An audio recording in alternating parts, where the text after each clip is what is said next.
Wake up, Detroit. I'm Joanne Watson, and this is your wake-up call.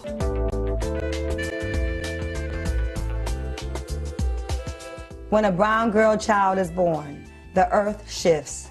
The sun is at half-mast. The moon waits for her first cry. The ancestors set the table. The flowers turn red as blood. This is your land, continent daughter, with tree trunk legs and branches for arms. This is your soil, black and fertile as your eyes facing an apartheid Jim Crow current past memory. Some of us begin the removal of shackles at birth. We grow into the armor of struggle quickly. We brew courage in our tea, blend bravery into our Sunday dinners. Joanne Watson, you understand nation building is not a part-time job. This dedicated life is sometimes lonely, a vulnerable choice, but it is the only way you know how to operate. You are wired for the movement in your black women bones, even when tired, still fighting, still organizing, still singing morning spirituals. You were born to lead, even in your own family, the eldest of 10 children born to Jefferson and Lestine. You made Damon, Nefertari, Stephen, Maya. Her children always knew she was larger than life. When you are a woman in the movement, you take the children with you on the journey. You bring the babies with you to your college classes. When you travel to Ghana for the first time, it will be with your daughters in tow. When you are a fearless, nationalist thinking mama, mothering never stops with your own babies. 30 godchildren and mentees across the globe. The daughter of a ministering mother is already ordained for good trouble. A seer, a prophetic young student preparing for her lifelong role as servant to her own community. When your purse was snatched in a Farmer Jack parking lot many years ago with your kids' tickets to Run DMC in the purse, you made sure they still got to that concert and even hosted Melly Mel and the Furious Five in your living room, because queens make it look easy. When you were a single mom, people would tell you what you can't do. Instead, you moved to New York City with all 4 of your C's to do your necessary work with the YWCA, because queens make it look easy. Ghana, Togo, South Africa, where is your heart, Mama Watson? Nurturing spirit, baking melt in your mouth, homemade biscuits. How many hours do you sleep, Warrior Watson, with endless work ethic and blue-collar blood racing through your veins? How do we say thank you for your work, your time, your heart?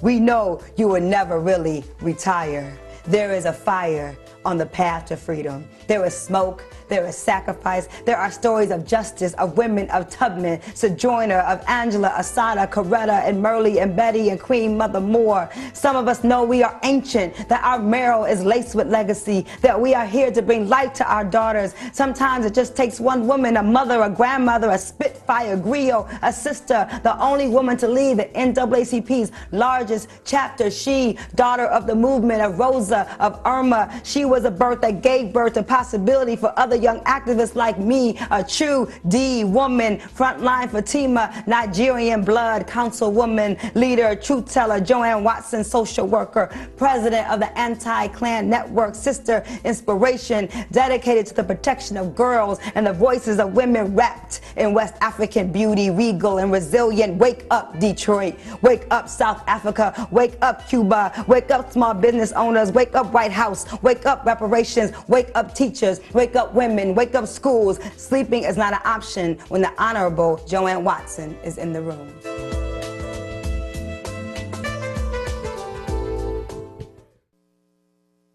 Always been one of my dreams to study internationally medicine. I've excelled in science courses.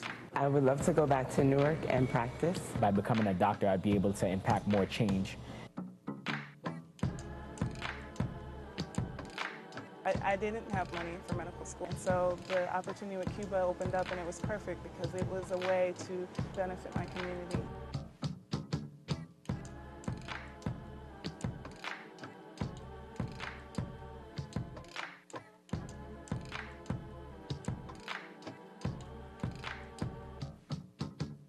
Y es uno de los valores fundamentales que debe tener todo médico de ciencia y conciencia, debe tener estos valores para ayudar así a todos los países del resto del mundo. As these doctors return, they can help in many ways revolutionize health in the United States. We did not go to Cuba to then come to the United States to reproduce what is here. We came here to start something new, there is a new army of doctors coming that want to change the scope of medicine.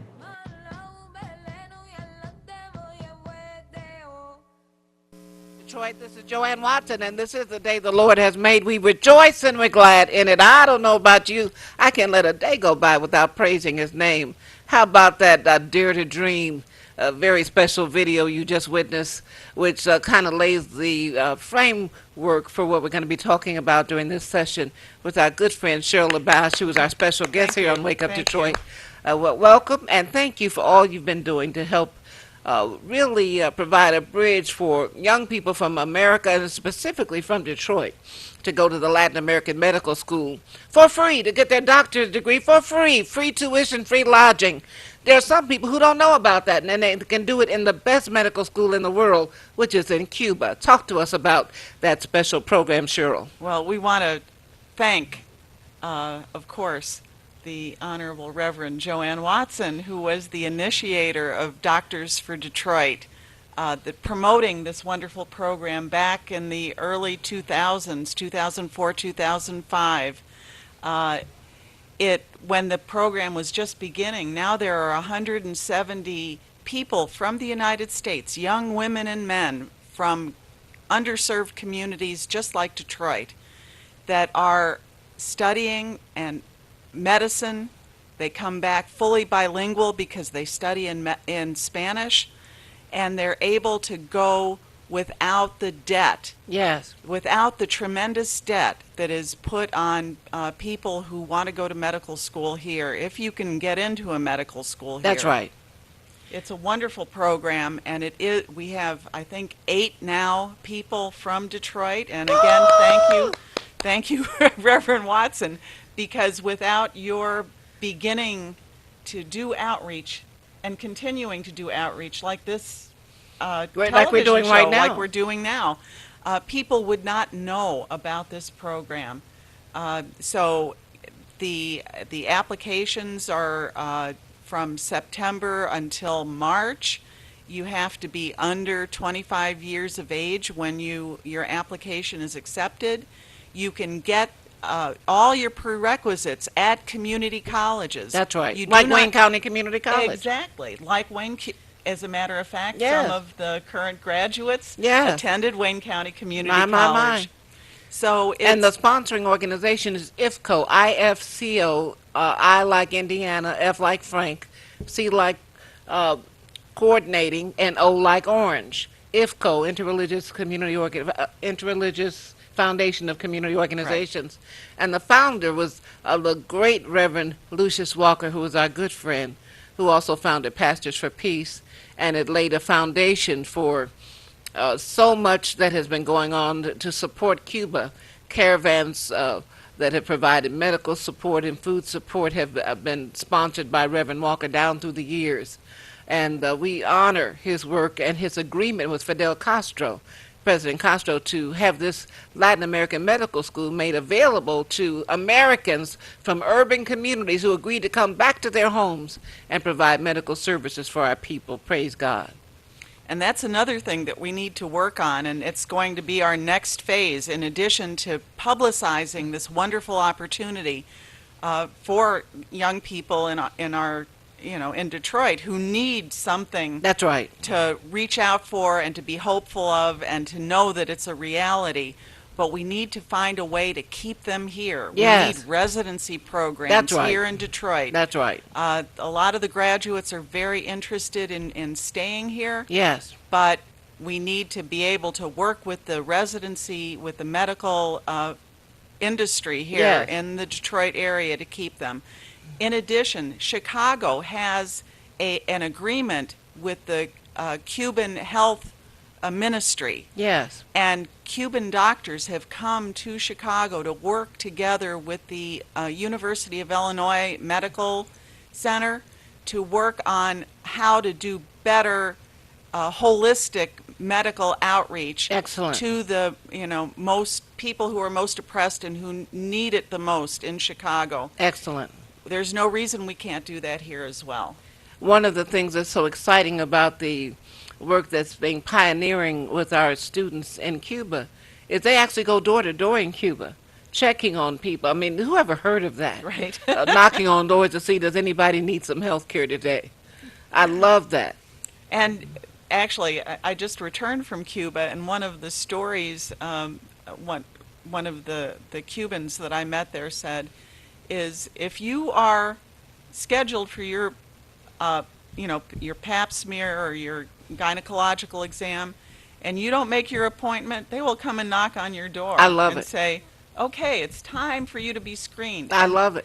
And that's why life expectancy in Cuba is as high as or higher than here in the United States, where it's been declining. Yes. More is spent on medical care than any place in the world here in the United States, and it all goes to profit, not to serve the people. That's right.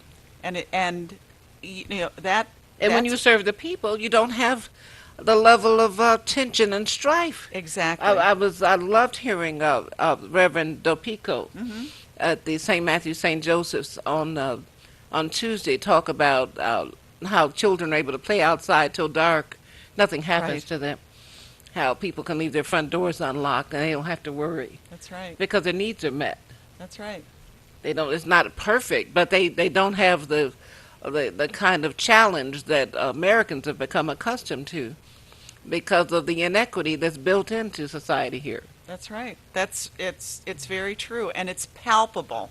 It's palpable. When you go to Cuba, one of the first things you notice is all of your stress goes away. My. All of your stress goes away because people don't have that kind of competitiveness and pushing. Like here, we're pushed so hard. That's right. And the quality of human dignity, Yes. which Reverend DePico also referred to, and which I feel is so lost here. That's true. People's dignity. When you're having your water shut off, when you're It's a threatened disgrace before God. with being thrown out of your Imagine home. water, Right. which is a human right. Exactly. Water, which ought to be made available to anyone. You shouldn't even have to pay for water, because man didn't create water. Right. In That's the correct. beginning, That's right. if you go back to in the beginning, water, the Spirit of the Lord hovered over the face of the waters, and then there was light. So before there was light, there was water. So imagine in a city that's in a state surrounded by the Great Lakes, people having their water shut off. It's a disgrace before God. And water is considered a human right in Cuba. That's right. Along with education, completely free education. And No- basically free water. But a yes. nickel a month, Yes. that's free. And no shut-offs. No shut-offs. And in fact, if your pipes are broken or there's some kind of infrastructure problem, they'll bring a tank and fill up the water tower on your building. And you don't have to put your credit card in or pay for anything. It's regarded as part of your human requirements. My. It's an amazing difference. It is. And if you need prescription eyewear, glasses, Right. free. Right. Whatever you need related to your right to a quality of life is available to you as a matter of right. And so they've extended this wonderful gift to the people of the United States, to people in underserved communities like Detroit, where, well, at least most of the city of Detroit is underserved. That's true. I'm not going to talk about the downtown area. I live on the west side myself, and so I understand. But this gift was given by Cuba Yes. to the people of the United States. That's right. And we need to take advantage of it. And it was specifically targeting black people, brown people, poor people. That's right. In the United States. And so we want people who are watching, who are listening, if you are someone 25 or under who has always wanted to be a doctor, always wanted to study medicine, you have an interest in health care, and you're good in science and math and those STEM areas, you should connect with us. That's right. Through IFCO, through IFCO, right? Right.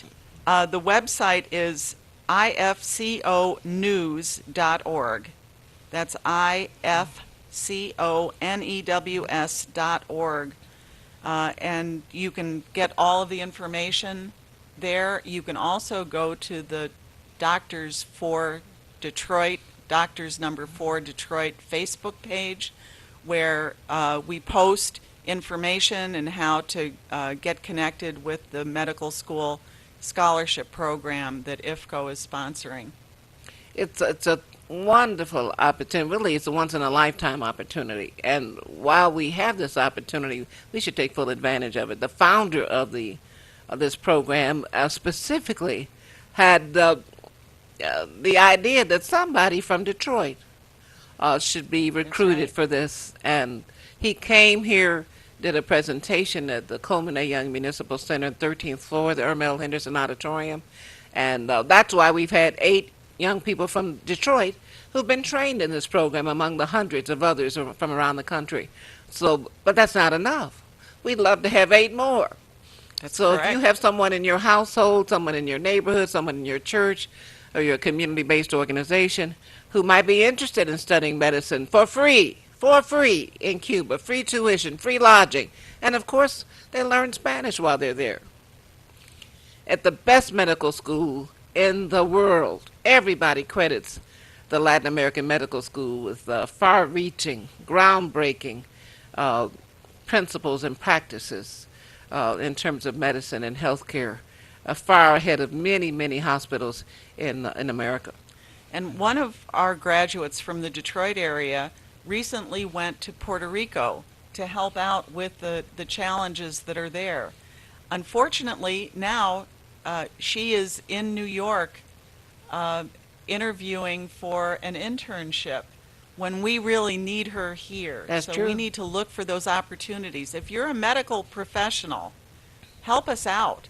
Help us out. Help us figure out how to get these residencies, internships, how we can support our students Yes. and bring other students to help Detroit meet its medical challenges. We know that there's a lot of work to do here.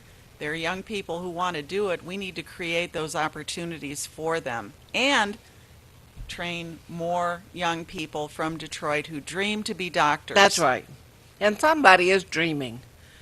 Somebody has that gift. I know that somebody watching has a connection with somebody who has always wanted to be a doctor. And whoever heard of being able to go to med school for free tuition, free lodging at the best medical school in the world, in Cuba. In Cuba. And this medical school teaches people from all around the world. One of the things that Cuba has done is they say, we have a debt to the world. Yes. We have a debt, and we want to pay that through solidarity, through people working together. That's through right. People, helping.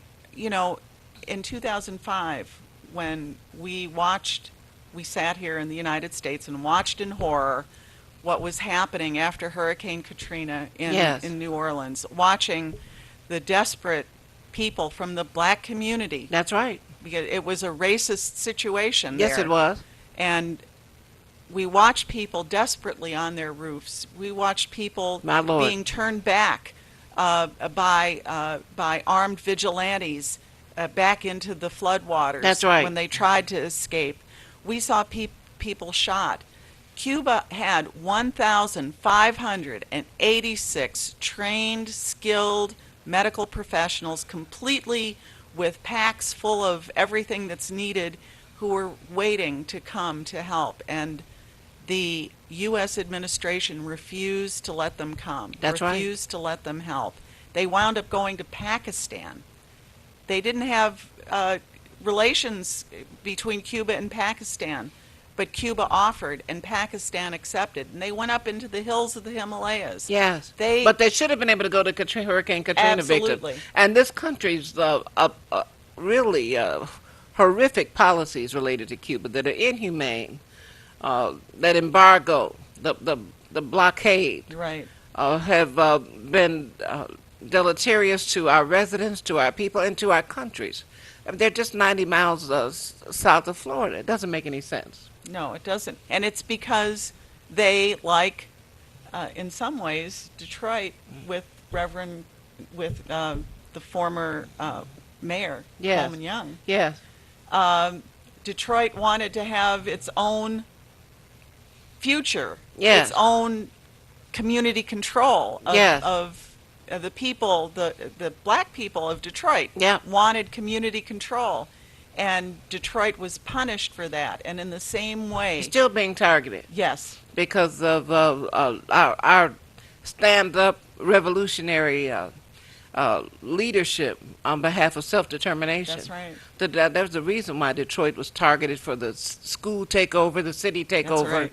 The bankruptcy. theft of our assets, this right. illegal conspiratorial bankruptcy, which was all of it was hocus pocus and conspiratorially That's right. contrived. Contrived.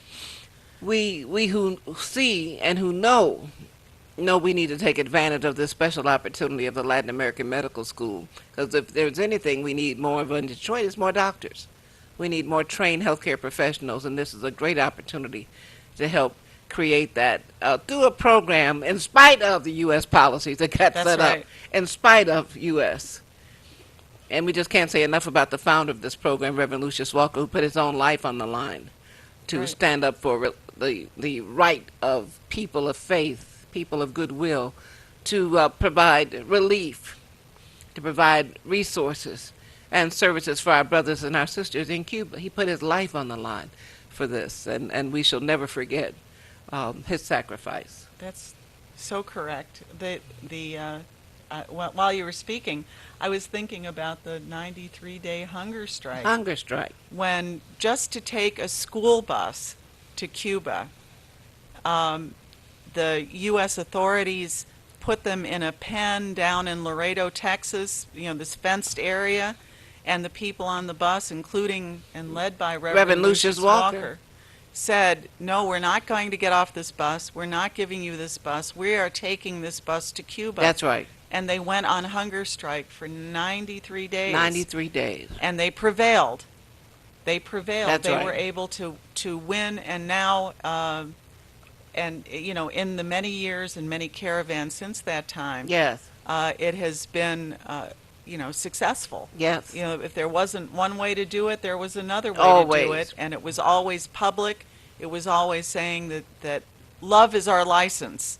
We That's don't right. need a license That's to, right. to go to Cuba.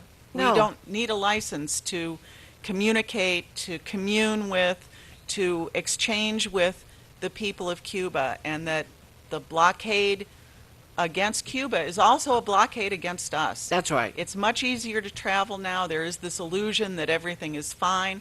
It's not fine. The That's right. economic blockade is still very much in effect. That's exactly It right. illegally affects medicines as well, so the Cuban people can't receive medicines. But on medicines, how many of your relatives in your family have had diabetic foot ulcers and have had to have amputations? Cuba has a medical treatment that prevents foot amputations. This trauma, this terrible thing that happens to so many of our relatives, even the Honorable Claudia House Morcombe's Yes. sister Yes. had amputations. 50 to 70% of those amputations are completely unnecessary. That's right. Your family does not have to suffer that. What we need to do is make sure that medicine is available to us here in That's the United exactly States. right. It's available all around the world. There's a vaccine. If you happen to have some kind of lung cancer, there is a vaccine that will extend your life and the quality of your life. Amen. And will prevent that cancer from growing. It's being investigated now in Roswell Park Research Center in Buffalo, New York, as a result of some of the openings that President Obama created that President Trump is now trying to close. So we need to stand up and say, no, it's not acceptable. That's right. We have to have normal relations with Cuba, with the people there. We need to learn from them, and we need to take advantage of what they're offering to the young people of our city, and that is to earn a medical degree on full scholarship, completely free. That's right. All you have to do is be able to travel to Cuba. That's right. So please. 25 Please. and under, That's right. and have some level of proficiency in science and math, and a willingness to come back and serve your community in professional health care. We'd love for you to be a part of the Doctors for Detroit program. And this is sponsored, of course, by the Interreligious Foundation of Community Organizations. And if you listen to the web address, IFCO News. ifconews.org, you will be able to link on to the Latin American Medical School program, fill out the application, and become one of those being considered. We'd love to have another group of young people from Detroit become scholars in this excellent program. Now we're going to take a break, and we're going to ask Sean Watkins, one of the sons of our leader, R.J. Watkins, to play that YouTube video again of the Latin American Medical School and any other pieces from the brochures that help to lift up the program so that our audience can view and take advantage of this information. We'll be back in just a moment. Wake up, Detroit.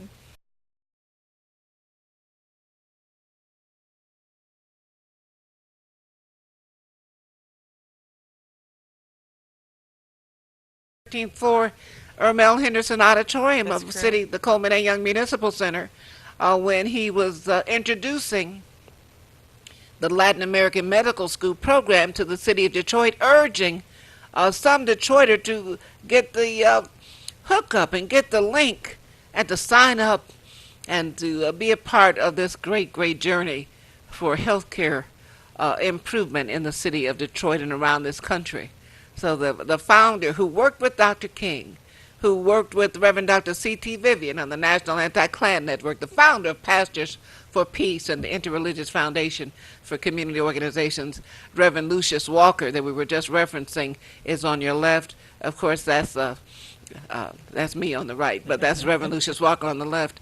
And his daughter, Gail Walker, is the current president and CEO of IFCO, and she was here on Tuesday visiting the Council of Baptist Pastors. We had a wonderful meeting at St. Matthew's and St. Joseph's, and there was a good session in the council office of Councilmember Mary Sheffield, in which Councilmember President Pro Tem Mary Sheffield has agreed to sponsor a new effort so that her office will help to recruit persons to be a part of this this very special program, and we're so happy about that. And there will be a caravan meeting coming up. What date is that, Cheryl? It's June 29th. June 29th, and that will be at DABO, the Detroit Association of Black Organizations, at the Sheffield Center, which of course is on Wyoming and Grand River, under the auspices of the Reverend Horace Sheffield. So that's going to be exciting, and we want everybody to come to that effort and be a part of the caravan support, because all of it is really serving the same purpose of connecting. We're really one. That's right. And you just came back from Cuba, Cheryl. Yes, I did. Talk to us about the stark differences you see, just the quality of life there and here. Well, you know, there's also a lot of development going on in Cuba right now to help with the tourist industry that they need. They need people to come and but what you see when you go to Cuba is people who are well educated, healthy. They're starting to have a problem with a little bit of overweight going on there, and people who are satisfied with their lives. We were welcomed. Actually, I was part of 74 people from the United States who went there for May Day. Praise God. And we only had one other person from Detroit, so we need to keep in mind next May, maybe having more, especially young people, come and see Cuba for yourself. Yes. And we were welcomed in a like a block club. Tremendous. It started to rain. People welcomed us into their homes. People engaged with us, answered questions. I love it. You know, in the past where that's happened, we've gone in and danced in people's houses. People are so welcoming and glad to have people from the United States come and talk. Yeah. Come and ask questions. Come and say, what our lives are like, Right. what's happening. Right. Some folks who went to Cuba in October asked about water shutoffs and the foreclosures, and the people in Cuba didn't even understand that question. How It could had that to be- happen? It had to be explained. It never happened. There are no foreclosures. There is no water shut off ever in Cuba. Right. People, this whole mortgage business where the banks get all the money and you get the house, maybe if you're lucky and manage to pay it off. That doesn't exist there. People own their own apartments, and housing is considered a right. They have a housing shortage, but they're working on that as well. Of course, they have a problem with hurricanes that that destroy houses. Right. And they have to rebuild. But I've seen like infrastructure, water pipes. We visited cooperative farming areas where the people work together. Excellent. To grow food. Excellent. We've seen urban gardens, and of course this is always one of those points that come up with me when people talk about, now we have urban gardens in Detroit. I remember when I moved to Detroit in 1976, the Honorable Mayor Coleman Young had something called Farm-A-Lot. Sure did. And the city of Detroit gave out seeds to That's right. whoever wanted to help grow food in the neighborhood. That's so right. this business of urban gardens is Nothing a new. novelty and a new thing is nothing new. That's right. When people migrated here from the South, they brought with them their agricultural Absolutely. skills and wanted to continue growing food because That's they right. know the importance of food. So that too, Cuba is in the forefront of ecological. That's right. They're planning 100 years in advance Yes. for global warming. They're an island. When the water rises, it is, there are fishing villages. Yeah. There are plans now, working with those fishing villages, to move the villages further inland to adapt to Yes. the rising waters and maintain the life there. Cuba, oh my goodness, Cuba has a tremendous history. They were the... And one of the reasons that our wonderful honored president of South Africa, Nelson Mandela, That's right. visited Cuba first before he came to the United States for his victory tour. It was because of the strong support Fidel Castro gave to the movement, which helped to bring down apartheid and helped to provide the wherewithal for Mandela's release from prison after 27 years. And one of the stated 30 years ago, just I think last month, was the victory in Cuito Cuanavalle, where the Cuban and Angolan forces were able to decisively defeat the South African apartheid regime. That's right. It, as has been said, it broke the myth That's of right. white supremacy. That's right. Broke the myth of white supremacy. That's right. And was a contribution to liberating Namibia. That's which was, a colony, Southwest Africa. That's which right. Was, is now an independent country. Namibia. Absolutely.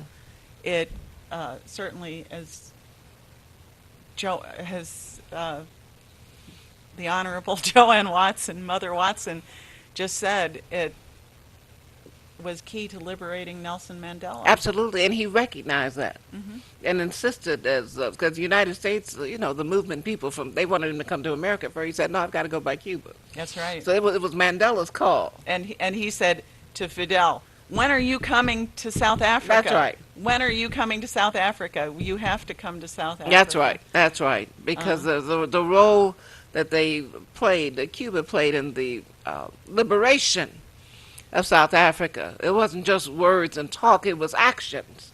It was support. It was military. It was they put their necks on the line That's right. for the freedom of our people in South Africa. So we honor that in the same way that we honor Fidel Castro's commitment to making sure that urban areas like Detroit have access to black doctors who were being trained in Cuba at the Latin American Medical School. This is not something they had to do. They did this in spite of the United States' terrible policies, the blockades, and the outrageous human rights violations. And by the way, that blockade is illegal. That's right. The embargo, illegal. All this, just like the bankruptcy in Detroit was illegal. So some things you just have to call it so that people don't start accepting it as part of the norm. 191 out of 193 countries in the world vote in the UN General Assembly. That's right. Calling on the United States to end the blockade of Cuba. They're not all from Africa. They're not all from Latin America. That's right. 191 out of 193. Only 2. United States and Israel. Yeah, as a matter of fact, Israel sold arms to the apartheid regime of the old South Africa. The whole time President Nelson Mandela was held in prison. That's right. And quiet as it's kept, they're involved in training U.S. police forces. That's right. That's as well. And something else that needs to be mentioned is all over the country when young people take over the streets to protest, police killings of unarmed usually black men, but sometimes black women. That's right. They gather together and they have a chant at the end, and it says, we have a duty to fight for our freedom. We have a duty to win. We must love each other and support each other. We have nothing to lose but our chains. And these are the words of Assata Shakur. That's right. Who is a free woman today. Because she's in Cuba. Because she's in Cuba. In exile. And when the negotiations began to start to normalize relations, the United States said, well, we'll normalize, you just send Assata back. And Cuba said, no, that's not on the table. No. We are not going to do that. We're a sovereign nation. That's right. We have the right to grant asylum to people who are oppressed. As they did to Robert Williams. Yes, they did. He was the first president of the Republic of New Africa that was founded in Detroit. And his wife Mabel Williams and their children. And ultimately they went to motherland, to Africa, and then to China. And most people in America are not even aware that it was Robert Williams, the great Robert Williams, who was a great liberation fighter in this country, and who should never have been on the FBI's most wanted list because he was standing up against the Ku Klux Klan trying to kill people in the Carolinas. How it just shows you how absolutely abhorrent America's policies are. But it was Robert Williams who provided the wherewithal for Nixon to be able to, quote, normalize relations with China. Because when the U.S. first decided to go to China, they didn't even know when to bow and how to shake hands. Right. It was Robert Williams who helped the United States of America be in a position where they're able to borrow billions and billions of dollars right now from China on a regular basis. So he was able to negotiate his way back to America, he and his wife Mabel and their children, and ended up being a professor in residence at the University of Michigan. And there is a young woman who is related to Rob Williams who graduated from the Latin American School of Medicine. She's in Seattle, Washington. I love it. As a matter of fact. So if somebody in your household dreams to be a doctor, there is a possibility you can earn a medical degree on full scholarship thanks to the Latin American School of Medicine. Yes. And IFCO, the Interreligious Foundation for Community Organization. And they came to Detroit this week. Right. IFCO came to Detroit this week. They were in Detroit all day Tuesday. We had a wonderful meeting at the Council of Baptist Pastors, and then there was a visit to Council President Pro Tem Mary Sheffield's office, in which she agreed to support this effort. And there was a rally at a wonderful meeting at St. Matthew's and St. Joseph's that evening on Tuesday. And we were so grateful to Cheryl for hosting our leaders. One of our leaders who was present was the president of the Cuba Council of Churches, Reverend Dopico, who was here. And, of course, the daughter of Reverend Lucius Walker, our sister Gail Walker, who is the current president CEO of IFCO. So we have much to celebrate, but we want to celebrate with you. We want you to sign up, get some information. Mention this at your church, in your block club, at your community organization. We want there to be a full bounty of Detroiters registered to participating in this Latin American medical school. And you'll be glad you did. Don't you know we need more healthcare professionals who are committed to Detroit providing services in this community? We're so grateful. We're so grateful that Reverend Lucius Walker had a vision to get Detroiters online with this program, and we have to follow through. We're grateful to Fidel Castro for opening up the opportunity and making the promise, the commitment, that this program could be open to deserving young people from America, from urban communities who would come back and serve their communities. So this is a blessing. We don't want to take it for granted. That's right. We need to take advantage of it now. That's right. And really build the program, help the program. The initial discussion took place between the Congressional Black Caucus That's right. and Fidel Castro.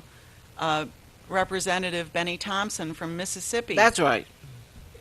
He was on a delegation sponsored by IFCO with Lucius Walker, and Benny Thompson said, Fidel, send us your doctors. We need doctors. There are rural areas in Mississippi that have no doctors. We need medical care for our people. And Fidel Castro said, well, I don't think that your government will let me send doctors, but you know what we can do? What we can do is we can train the young people from your community who dream to be doctors. We will bring them here, train them to be doctors, and let them come home and serve in your communities. Praise God. And just, I think, 2 years ago, so you figure this happened like 2000, in the year 2000, just a couple years ago. Yes. This came full circle, where one of the graduates opened a clinic, her own clinic in rural Mississippi. Come on, somebody. For women. Praise God. God. It's the first time that the women in that area have seen a doctor that looked like them. My Lord. A woman doctor trained in Cuba providing health care for black women. Come on now. In rural Mississippi. Praise so God. it came full circle. Praise God. And we need to have that here. That's right. I mean, one of the early outreach programs was done here. That's right. So we need to bring it full circle here. We need to bring those doctors back to Detroit. In honor of Fidel Castro, in honor of Reverend Lucius Walker, in honor of the Honorable Claudia House Morgan. That's correct. And so many who have been strong supporters of this effort, and in honor of all of our people everywhere who desperately need medical services availed to them, because it is it truly is something of great need in Detroit. Some call this a health desert. That's right. Because there are many, many people who have absolutely no access to health care service, no primary health giver.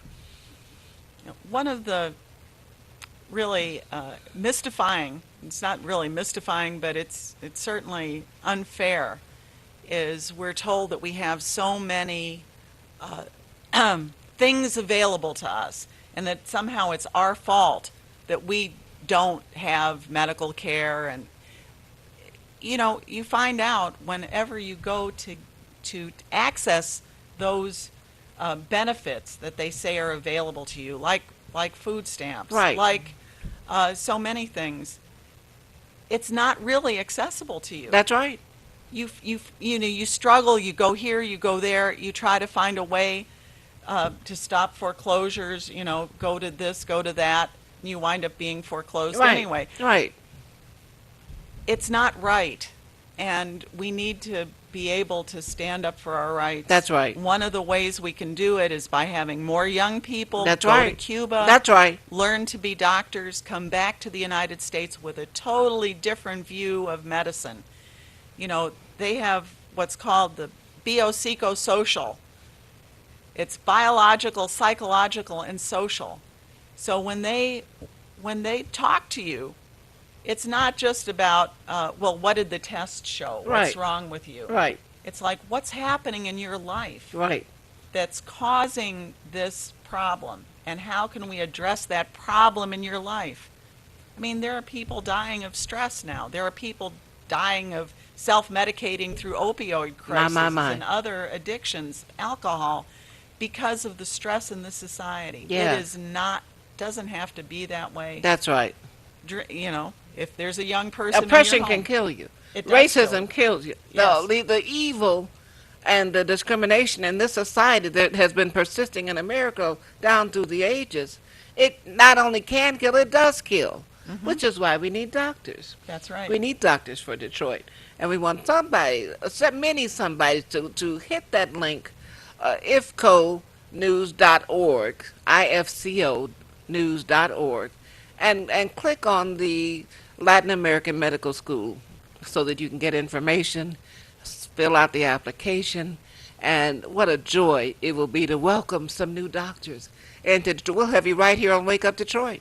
That's right. Have you talked Just about... like we had a Baku Rick. That's right, that's right. Yep. Yep. It's just wonderful to have the strong support of our sister Cheryl Labash, and we want to thank you publicly for being such a great anchor for Doctors for Detroit, for being a wonderful support for our leader, the Honorable Claudia House Morcom, and a great hospitality center for Gail Walker and Reverend Opico as they visited from Cuba. And we need to make sure that IFCO, even though Reverend Walker is now in heaven, IFCO lives. That's right. And this Latin American Medical School program that was launched by Fidel Castro with the strong support of Congressman Benny Thompson of Mississippi and Reverend Lucius Walker, that program lives. We've had 8 from Detroit. We need more from Detroit, because Detroit certainly needs more doctors who are going to contribute to our community and give back. And we also need residence programs opened up here. That's right.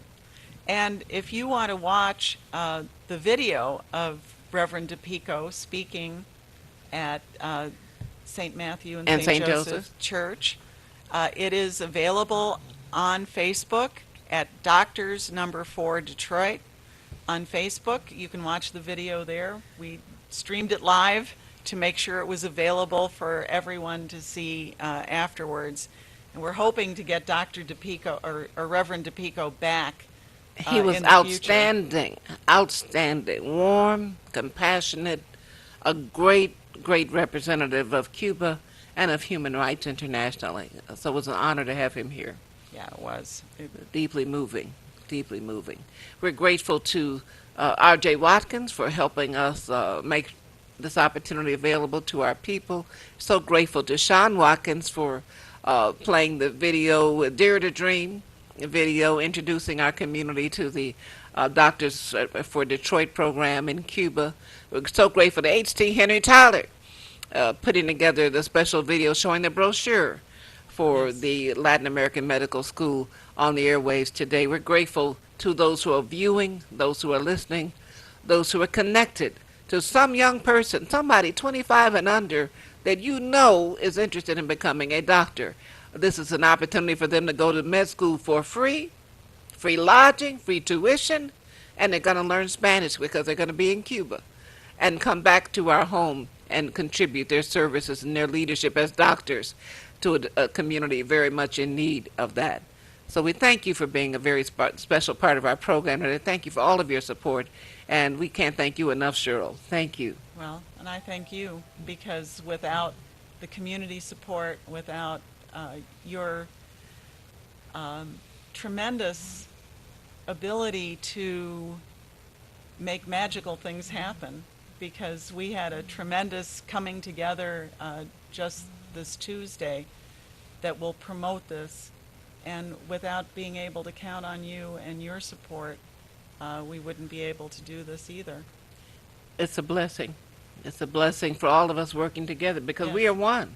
We are. We are one, and we're going to continue to promote this in our beloved community, because we know that Doctors for Detroit is a dream that must become real for many more of us in this community. So we thank you. Thank you, Cheryl. And we're going to ask our brother and our son, Sean Watkins, to play that Dare to Dream video, a YouTube video again, and show the brochures again, so that more and more of our people can have information about the Latin American Medical School in Cuba that you can access today by going on the website ifconews.org, ifconews.org, and click on the Latin American Medical School so that you can sign up and become a doctor for Detroit.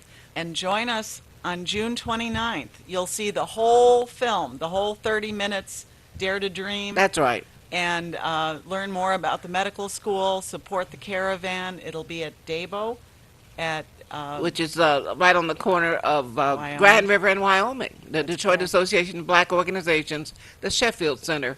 You ought to be in that number on the 29th of June. That's correct. Thank you. Thank you, Cheryl. Thank you. Wake up, Detroit. My dreams to study internationally, medicine. I've excelled in science courses. I would love to go back to Newark and practice. By becoming a doctor, I'd be able to impact more change. I didn't have money for medical school, and so the opportunity with Cuba opened up, and it was perfect because it was a way to benefit my community.